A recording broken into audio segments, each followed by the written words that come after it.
आदरणीय किसान मजदूर एवं युवा साथियों, आपको मैं कई बार पिछले वीडियो में जानकारी दे चुका हूँ कि हम लोग गांव में आपस में कांग्रेस भाजपा के मुद्दे को लेकर के अनावश्यक विवाद करते रहते हैं। आपको पुनः बता रहा हूँ कि प्रदेश स्तर के दोनों पार्टी के राजनीतिक नेताओं में कुछ मुद्दों को लेकर के आपसी समझौता है कि हमारा जब सत्ता रहेगा तो हम जो कहेंगे उस बात के विरोध करना, तुम्हारा रहेगा तो हम तुम्हारी बात मान के आंदोलन की रूपरेखा बनाएंगे। ये मैं 25 वर्षों से देख रहा हूँ। शुरू में तो खैर ऐसा कुछ नहीं था, मगर उसके बाद से जब दूसरा मुख्यमंत्री बना ना, तब से ये समझौता मुझको दिख रहा है। जैसे कि आपको मैं एक उदाहरण बता दूं कि कांग्रेस शासनकाल में मैं असली छत्तीसगढ़िया मुख्यमंत्री के पास उसके बंगले में गया था मिलने के लिए। मुलाकात खैर नहीं हुई, और मैं इसलिए गया था कि भाजपा शासन में आपको याद होगा प्रधानमंत्री आदरणीय मोदी जी ने देश के किसानों के लिए एक बहुत अच्छा कार्यक्रम दिया था, प्रधानमंत्री धान फसल बीमा योजना। वैसे उन्होंने प्रधानमंत्री आवास भी दिया, शौचालय भी दिया था, तीनों एक साथ ही उन्होंने दिया था। तो मैं दो मुद्दों को लेकर के गया था, एक तो प्रधानमंत्री धान फसल बीमा, और दूसरा था कि मेरे मुंगेली जिले के पथरिया तहसील में नगर पंचायत में शौचालय निर्माण में जो 2.5 करोड़ का घपला हुआ है। तो दोनों मुद्दों के लिए मैं आवेदन बना करके गया था, और उसमें मैंने लिखा था कि 2016-17 में तत्कालीन मुख्यमंत्री माननीय रमन सिंह जी ने प्रदेश के किसानों से बगैर सहमति के बीमा कर दिया था। किसानों को तब पता लगा जब वो सोसाइटी में धान बेचने गए और वहाँ पैसा कटा। किसानों ने कहा ठीक है, जब अकाल पड़ेगा तो पैसा मिलेगा। ऐसा सौभाग्य था किसानों का कि 17 में ही मुख्यमंत्री जी रमन सिंह ने छत्तीसगढ़ को अकाल घोषित कर दिया, और किसानों को उम्मीद जग गया कि पैसा मिलेगा बीमा का, मगर वो पैसा मिला नहीं था। तो मैं 2021-22 में उनके पास उनके बंगला गया था, वहाँ आवेदन दिया था कि ये दोनों मुद्दों की जांच की जाए, अगर मेरी शिकायत गलत है तो मेरे खिलाफ कार्रवाई किया जाए। वहाँ जो अधिकारी थे उनको मैंने कहा कि भाई पावती में दस्तखत कर दो। तो उन्होंने कहा कि हमारे यहाँ पावती में दस्तखत करने का नियम नहीं है, हम किसी के में भी दस्तखत नहीं करते। मैंने कहा ठीक है भाई, ये पहला ऑफिस है मुख्यमंत्री जी का जहाँ पावती नहीं दिया जाता। तो बता, मैं आपको यही रहा था कि जिसको आप कांग्रेस कहते हो, भाजपा का विरोधी कहते हो, उसने उसका कम से कम 3 साल के कार्यकाल में जांच नहीं करवाया। ना वो नगर पंचायत के शौचालय के घपले का जांच करवाया, और न ही किसानों के धान फसल बीमा का। अब बताइए, आप काहे की कांग्रेस और काहे की भाजपा? हम आप जबरन उलझते हैं। तो मेरा एक निवेदन है कि आप जो करना है करिए, जहाँ जैसा रहना है, मगर हम इंसानियत को न भूलें। गलत को गलत और सही को सही कहने में न चूके, चाहे कहीं भी रहो। नहीं तो कांग्रेस भाजपा बनोगे तो अपने जबान को आपको बंद करना पड़ेगा, और जो अन्याय अत्याचार होगा उसको सहना पड़ेगा, और सहते चले आए हो आप। ये आदत में सुधार करना हमको आपको बहुत ज़रूरी है। तो मैं बता रहा था कि उस समय तत्कालीन मुख्यमंत्री को चावल वाले बाबा कहते थे, और हमारे धान के बीमा का पैसा खा गया। आज तक कहीं कोई हिसाब नहीं हुआ। आज आप देख रहे हैं कि हमारे प्रदेश में राम भक्त, सनातनी, अपने को हिंदूवादी कहने वाली सरकार है, जहां रेत माफिया, खनिज माफिया, वन माफिया, भू माफिया, दवा माफिया, धान मक्का सरसों बीज माफिया सक्रिय होकर प्रदेश की जनता पर अधिकारियों के सहयोग से कैसे कहर ढा रहे हैं। अगर इनका आम जनता विरोध करती है तो कोई सुनने वाला नहीं है। आज कांग्रेस पता नहीं क्यों मौन है। इतना अन्याय अत्याचार हो रहा है। खैर ये बदला है, कांग्रेस शासन में लोग भी मौन थे। 4 साल 11 महीना पूरा कम करनी नींद में सोए थे, शायद इसलिए उसका बदला दे रहे हैं कि भाई कोई आवाज़ नहीं उठाना है। यही फिक्सिंग है। अभी हाल ही में आपने समाचार पत्रों में पढ़ा होगा, सोशल मीडिया में देखा होगा कि रामानुजगंज जिले में कुसमी तहसील के एसडीएम करुण डहरिया और उसके भाजपा के सहयोगी जो बॉक्साइट का 2 नंबर का धंधा करते थे, दूसरे प्रांत भिजवाते थे, उसका गांव वाले विरोध करते थे। इनको पता लगा, इनका कोई एक ट्रक को गांव वाले रोक लिए थे जो झारखंड जा रहा था, दूसरे प्रदेश में।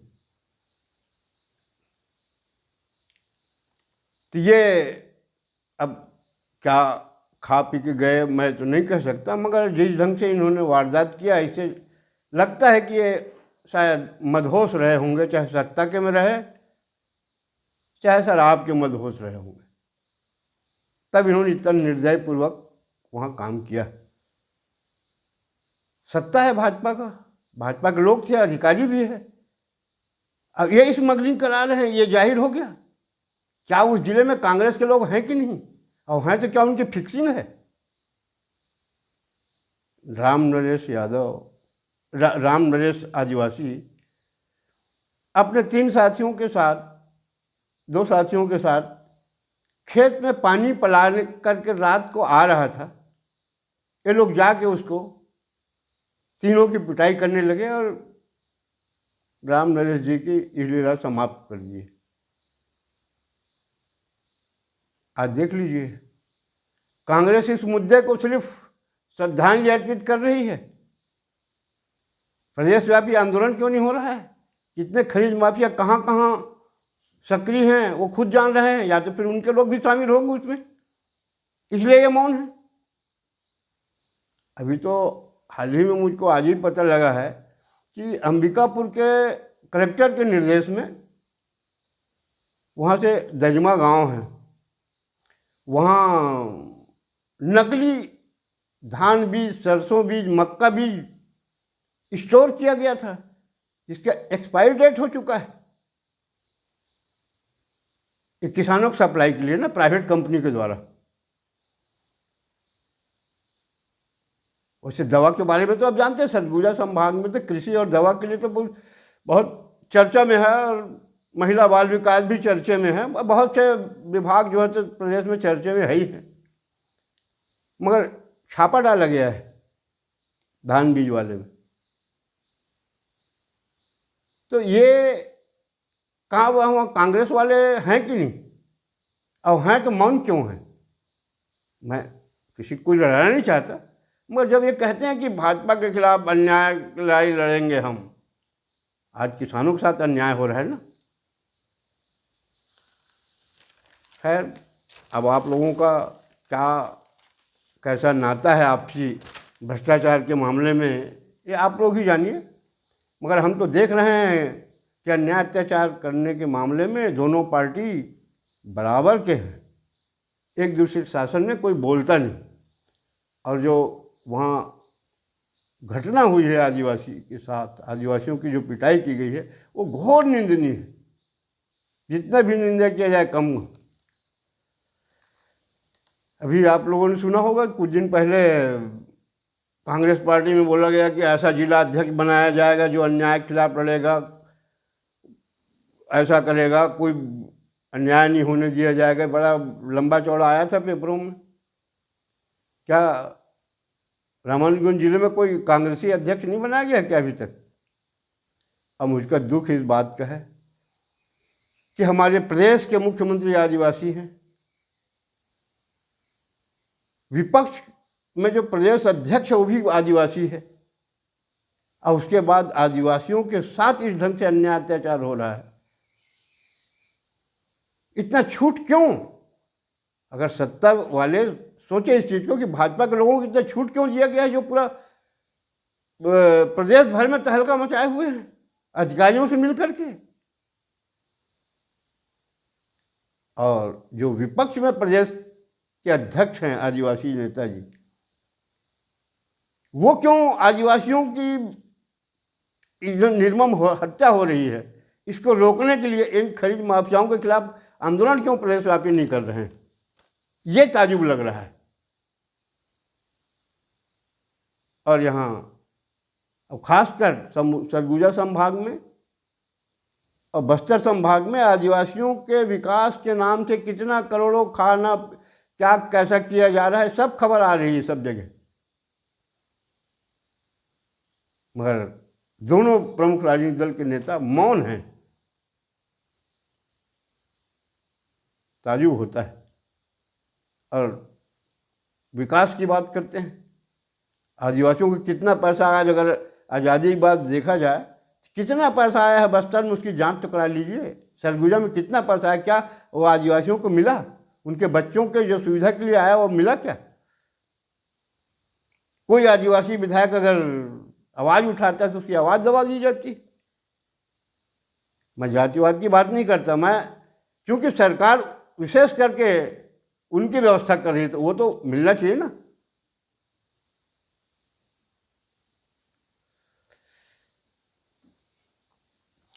किसान मजदूर साथियों, मुझको ताजुब होता है जो प्रदेश की राम भक्त सरकार किसानों के धान खरीदी के समय में किसानों को ही वो जो चोर समझती थी, समझती है। प्रदेश के बाहर से आने वाले धान को रोकने के लिए ना आ पाए, किसान कहीं से दूसरे जगह से धान ला के खरीद के न बेच सके, ऐसा चाक चौबंद व्यवस्था करने वाली सरकार सिर्फ किसानों को ही समझती है ये चोर हैं, इसीलिए सीने में टोकन रख के फोटो खिंचवाया हो। आज प्रदेश भर में जितने भी प्रकार के अन्याय अत्याचार और भ्रष्टाचार हो रहे हैं उसके लिए तो मैं प्रदेश सरकार को दोषी मानता हूं, क्योंकि इनके मंत्री विधायक अधिकांश लोग इसमें सहयोग कर रहे हैं और अधिकारियों को दबाव बना करके कि आप ऐसा करें तो ट्रांसफर करा देंगे। खैर पैसे का लालच है, कोई भी कुछ भी करेगा। तो मैं चाहता हूं कि किसी के साथ इस ढंग से अन्याय ना हो कि असमय उसको जाना पड़े। क्या नहीं तो फिर हमारी प्रदेश सरकार से मेरा एक निवेदन है कि वो एक ऐसा कानून बना दे कि अन्याय अत्याचार भ्रष्टाचार के खिलाफ अगर कोई आवाज़ उठाता है उसको 10 साल का सजा दिया जाएगा। नहीं उठाएंगे भाई, कर लो आप जो कुछ करना है। अरे जो उनका ट्रक घेर रहा है, जो विरोध कर रहे हैं, उन पर कुछ नहीं हो रहा है, निर्दोष लोग मारे जा रहे हैं। तो मैं तो इस सरकार से अपने यही कहूँगा कि ये जो रेत माफिया हैं, खनिज माफिया हैं, नकली दवा माफिया हैं, कृषि बीज के माफिया हैं, जमीन माफिया हैं, 300 करोड़ का पूर्व मुख्य सचिव अपने परिवारों के नाम में लिखवा लिया नजूल की ज़मीन को, उस पर कोई कार्रवाई नहीं हो रही है, सिर्फ किसान भर दिखता है। अब बोले हम तो बोनस दे दिए अंतर की राशि, किसान त्यौहार आराम से मनाएगा। त्यौहार किसान क्या मनाएगा वो समय बताएगा, मगर हम जान चुके हैं कि प्रदेश की जो वर्तमान सरकार है या पहले भी जो कांग्रेस की सरकार थी, वो उसके निगाह में सिर्फ किसान ही है। किसान को ये चोर समझते हैं, किसान के ऊपर ही अन्याय अत्याचार करो। आज किसान सरकारी कार्यालय में जा रहा है, ये कांग्रेसी भाजपा सब जान रहे हैं, बगैर रिश्वत के उनका काम नहीं हो रहा है। इस पर कोई कांग्रेसी भाजपा विधायक, सांसद, मंत्री या मुख्यमंत्री कोई नियम कानून नहीं बना रहा है। अगर अटल बिहारी वाजपेयी ने बनाया है उसका पालन भी नहीं कर रहे हैं। अब बोले हमारे अटल जी ने बनाया है, हाँ यही कमाने खाने के लिए बनाया है, उसके बनाए कानून को भर मत मानो। वर्तमान प्रधानमंत्री भी बोल रहे हैं भ्रष्टाचार विहीन भारत बनाना है, उस पर तो ध्यान दीजिए, उस पर भी नहीं ध्यान देना है। वो वही बात हमको बताते हैं जो उनको सूट करता है। ऐसा मत समझो गांव के लोग नहीं जानते, गांव के लोग सब जान रहे हैं कि आप कहाँ क्या कर रहे हो, कैसा कर रहे हो। आने वाले चुनाव में क्या होगा परिणाम, ये तो आप जानिए, जरा सोचिए, मंथन करिए, अभी समय है। किसानों के साथ ज्यादती करना बंद करिए। इतना करके मैं अपने वाणी विराम देता हूँ। धन्यवाद। जय हिंद।